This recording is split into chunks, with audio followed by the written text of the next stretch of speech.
The night in Brookhaven was heavy with silence, the kind of silence that seemed too perfect, too fragile.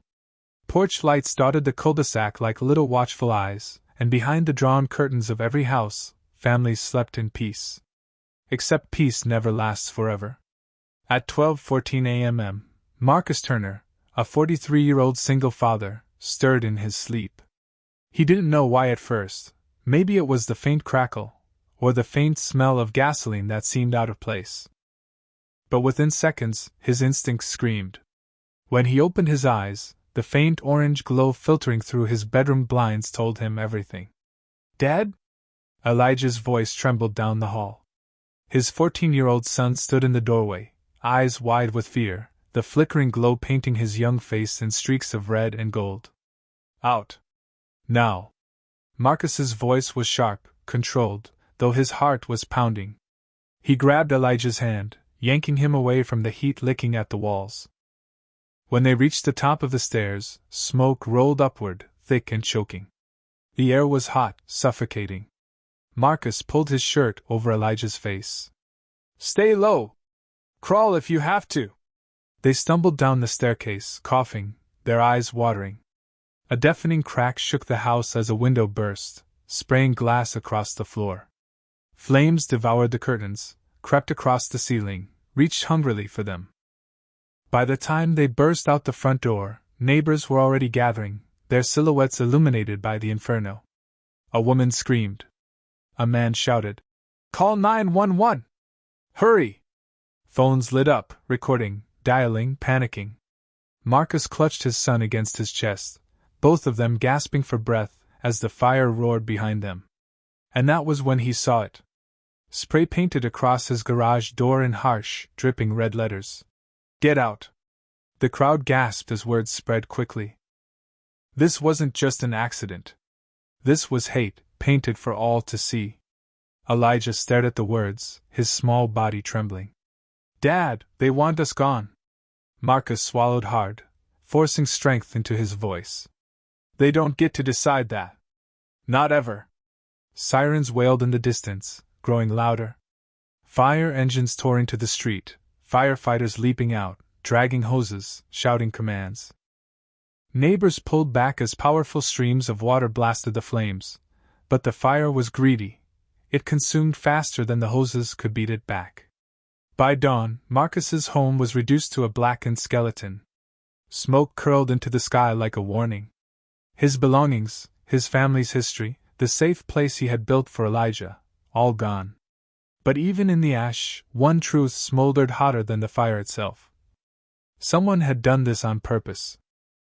And as the neighborhood whispered in the growing daylight, one name passed from porch to porch. Karen Whitfield. The HOA board member. The enforcer. The woman who had clashed with Marcus too many times to count. And for the first time, the neighbors asked themselves, had her obsession gone this far? By sunrise, the quiet cul-de-sac looked more like a crime scene from a movie. Yellow tape stretched across driveways. Fire marshals sifted through blackened beams, detectives took photographs, and neighbors huddled together in whispers, their faces pale with shock. Marcus stood with Elijah wrapped in a blanket, eyes fixed on the ruins of their home. The spray-painted threat on his garage, though scorched, was still visible enough to send chills down everyone's spine. Reporters had already arrived, microphones poking forward, cameras flashing.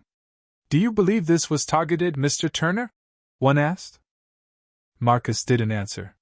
He didn't need to. The writing was literally on the wall. Detective Alvarez, a calm but sharp-eyed man in his late 40s, pulled Marcus aside. "Mr. Turner, I'm sorry for what you've gone through. But we need to know if anyone had reason to do this. Enemies? Conflicts?" Marcus hesitated. His mind didn't have to search far. A name sat bitter on his tongue. Karen Whitfield. The detective raised a brow. "Tell me about her." So Marcus did. How Karen had complained when Elijah set up a basketball hoop near the driveway. How she fined Marcus for excessive guests when his family visited for holidays. How she once stood at his fence, wagging her finger, demanding that he cut down a tree that she claimed ruined the neighborhood's symmetry. Each story was small on its own, petty. But woven together, they formed a pattern: harassment, escalation, obsession. And then there were her words, low, cutting, meant only for Marcus but overheard by more than one neighbor. "People like you always push the rules. This isn't your kind of neighborhood." Detective Alvarez scribbled notes, his jaw tightening. "Has she ever threatened you directly?" Marcus thought of the last argument, just a week ago. Karen had confronted him during a barbecue, her face red with anger. She hissed at him, "One way or another, you'll regret staying here." It hadn't felt like a threat then. Now, it echoed like prophecy. Meanwhile, investigators uncovered damning evidence. Security cameras from a neighbor's porch showed a hooded figure near Marcus's property around 11:30 p.m. The figure carried something bulky, later identified as a red gas can. Though the footage was grainy, the build, the posture, neighbors watching the video murmured in unison, "That looks like Karen." The break came hours later. A gas station clerk on the edge of town remembered a woman buying fuel late at night. Security footage showed her clearly: blonde bob, tan jacket, her car parked under the harsh fluorescent lights. The timestamp? Less than an hour before the fire. Detectives searched Karen's garage. There it was, a red gas can shoved in the corner, half empty, reeking of gasoline. When confronted, Karen erupted. She stormed out of her house, screaming at officers. "This is harassment. He's lying." "They're all lying. You think I'd waste my time on his house? I'm the victim here. He makes this neighborhood unsafe." Her voice cracked, desperation bleeding through the rage. Neighbors filmed her meltdown from their porches. For years, she had lorded over them with citations and threats. Now, she was unraveling in front of everyone. Still, she refused to back down. She sneered at Marcus across the street. "You did this to yourself. Don't think you'll win." But the truth was closing in, brick by brick, clue by clue. Detective Alvarez folded his arms as Karen was led back inside. "We're almost there," he told Marcus quietly. "We just need to make it official." And in that moment, Marcus realized something chilling. The fire was never just about his house. It was about control, power, fear. And Karen had finally shown just how far she was willing to go. The sun was setting when the flashing lights returned to Brookhaven. Red and blue strobes washed across the tidy lawns, throwing long shadows against the houses. Neighbors came out in clusters, phones raised, whispers rippling through the street like a current. This time, it wasn't Marcus's home that drew the crowd. It was Karen's. Officers moved with precision, their boots heavy against the pavement. Detective Alvarez knocked firmly on her door. When Karen opened it, her voice was already raised, already full of venom. "You can't do this! I know my rights! This whole neighborhood will regret siding with him!" She shrieked, pointing toward Marcus, who stood silently across the street with Elijah by his side. "Karen Whitfield," Alvarez announced, his voice steady. "You are under arrest for arson, reckless endangerment, destruction of property, and committing a hate crime." The words echoed down the block, heavy, undeniable. Handcuffs clicked around her wrists. Karen fought like a cornered animal, thrashing, spitting curses. "This is a setup. He doesn't belong here. I was protecting us all." But no one came to her defense. The same neighbors she once bullied with HOA fines and threats now stood together, silent, their faces a mix of disgust and relief. Some filmed, others shook their heads. As Karen was pushed toward the waiting cruiser, her eyes locked on Marcus. "You think you've won? You think this makes you safe?" she hissed. But for the first time, Marcus didn't flinch. He met her glare with quiet strength. "I'm already safe," he said, his hand resting on Elijah's shoulder. "Because you're done." The crowd erupted in murmurs, some clapping, some simply standing taller. When the cruiser door slammed shut, Karen's reign of intimidation ended. The weeks that followed were heavy with both pain and resilience. Marcus and Elijah stayed with relatives while investigators catalogued the damage. Their home, once filled with laughter and warmth, now stood as a husk, black walls, collapsed beams, the ghost of a life interrupted.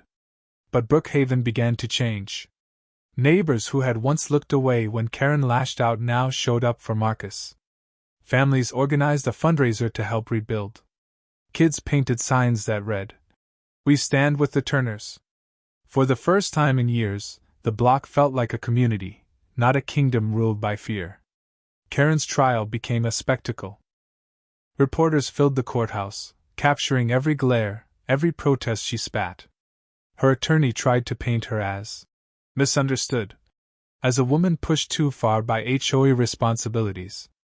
But the evidence was overwhelming: the gas station footage, the spray paint can found in her trash, the gas can in her garage, the hateful words witnesses had heard her speak. When the jury returned, the verdict was clear: guilty on all counts. Marcus sat in the courtroom with Elijah beside him, their hands clasped. As the judge read the sentence, Karen's face twisted, not with remorse, but with disbelief. For the first time in her life, her power, her intimidation, her carefully constructed mask had failed her. She was led away, chains rattling against the cold tile floor. On a cool autumn evening months later, Marcus and Elijah stood on the lot where their house once stood. Reconstruction had begun. Wooden beams rose again, fresh and strong.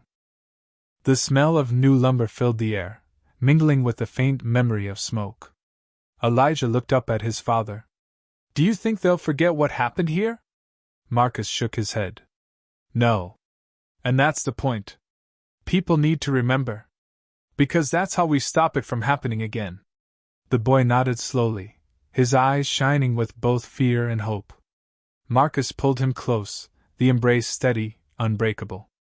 Around them, neighbors waved from across the street. A few came over, offering food, tools, and laughter. For the first time in months, Marcus felt something return to his chest, not just relief, but dignity, strength, and belonging. Karen had tried to burn him out. Instead, she had lit a fire of unity. And in Brookhaven, justice had finally spoken louder than hate.